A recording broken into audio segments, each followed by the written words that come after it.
one thing that Ronald Reagan said, that government's not the solution, government's the problem. I've never seen a program that the federal government has ever gotten itself into that becomes cost-effective, that can be done better than the private sector.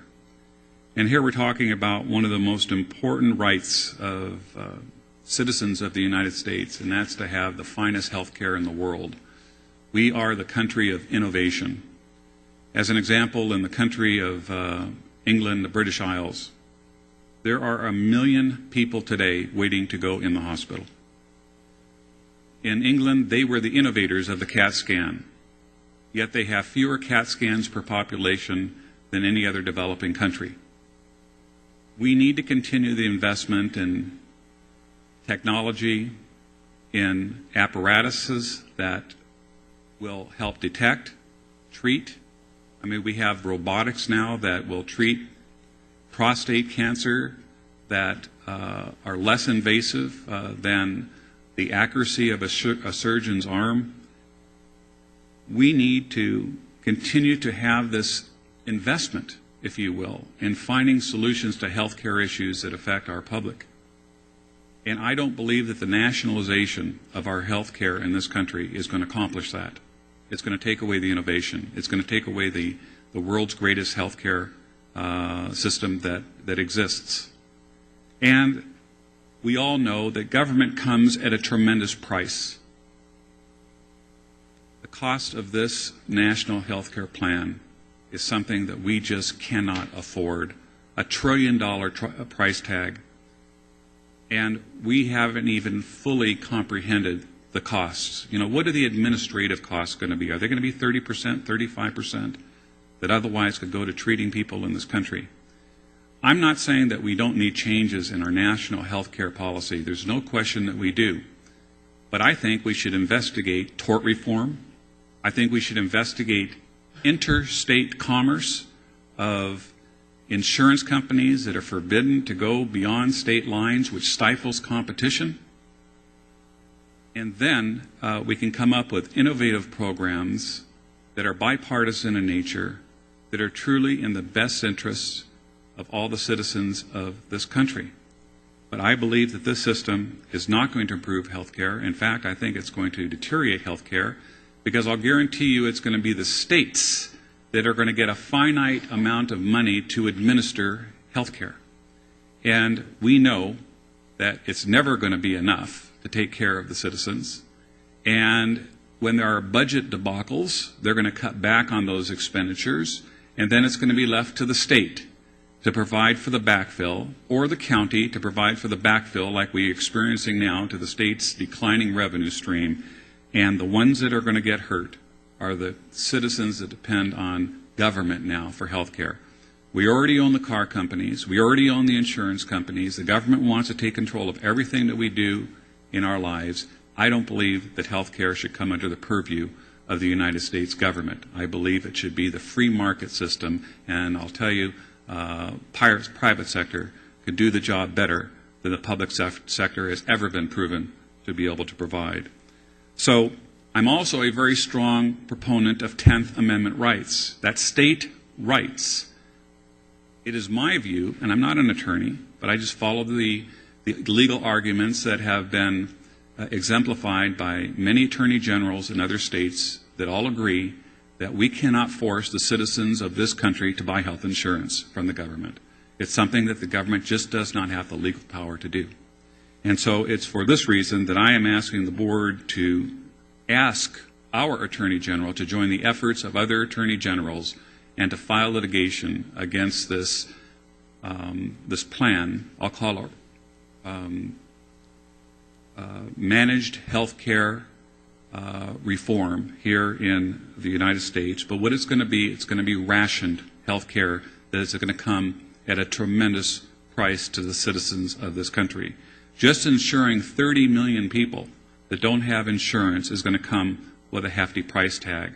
I believe the savings through tort reform and interstate competition amongst insurance companies will make it more affordable so that many of those 30 million people can, in fact, afford to get into a plan. Certainly, if the government wants to sponsor some type of a catastrophic health care plan, that certainly is worthy of examination.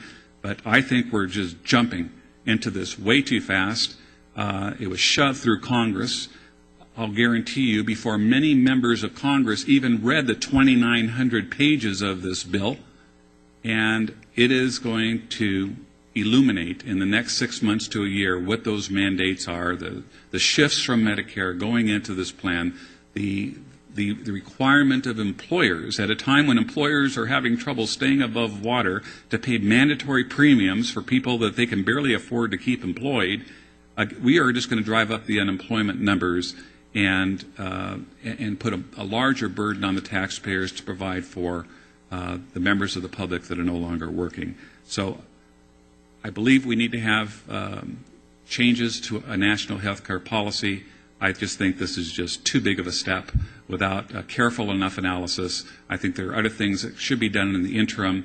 And as a final measure, we should examine this health care national plan that is going to further send our country more onto the brink of financial disaster.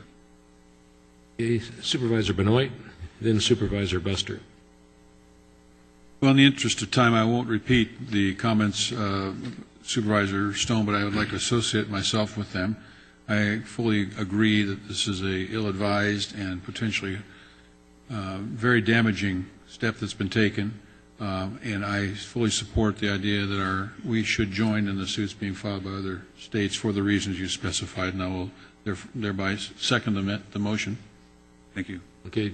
Did you make a motion, Supervisor Buster? Supervisor yes, Stone? I'll make the motion. Okay, there's a second. Okay. Okay, then Supervisor Buster would like to speak. I got to hand it to Supervisor Stone. Out of what do we got? 58 counties in the state, and across the nation. I don't know how many counties there are in all our 50 states, but this is the one resolution that's bound to be noticed with an acronym like that. I mean, even the salty-tongued Lenny Bruce said he would probably be arrested by the Yiddish undercover police if he used this word. So I got to hand it to you. Now, let me, it urges the lawsuit. Most legal observers agree that these state lawsuits are headed nowhere, that there was a recent precedent by this very conservative Supreme Court right on the main point that the governors want to challenge about federal ability to extend this plan across the populations, and that decision was very emphatic. I think it had a strong majority, if I recall correctly, and it was fairly recent. So they see these lawsuits as being futile, and particularly California now spending a lot of money on a lawsuit. I mean, we're in a world of hurt already. What we ought to do is start emphasizing the measures that have not been really talked about, but are equally viable in the health bill to improve the quality of service and reduce the volume. That is to bring down the costs. And we're already doing that here with our Medi-Cal system in Riverside and San Bernardino counties. We think what we're doing has great potential to be spread across other health plans. And one of the key provisions, as I say, that it was kind of unsung in the health bill, allows for these kind of local experiments. So rather than being this complete national mandate, and it does have its elements, like making sure these health insurers whose costs are ramped up higher than, we saw that recent Anthem proposed increase in California up to 39%, but the costs over the last 14 or 15 years have way exceeded the cost of inflation. So we didn't really have any kind of competition among health plans. But the mandates across the United States that people with pre-existing conditions shouldn't be turned down when joining a health plan, I mean, that's the kind of federal mandate I like.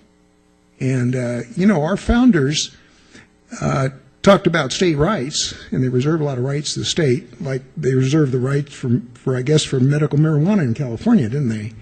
But they also talked about a strong and energetic, and I was reading a few of the Federalist Papers, But energetic federal government is needed where there are really conflicts between our states and where we don't serve our national interest. And they were very keen on setting up a nation where the national interest would be paramount.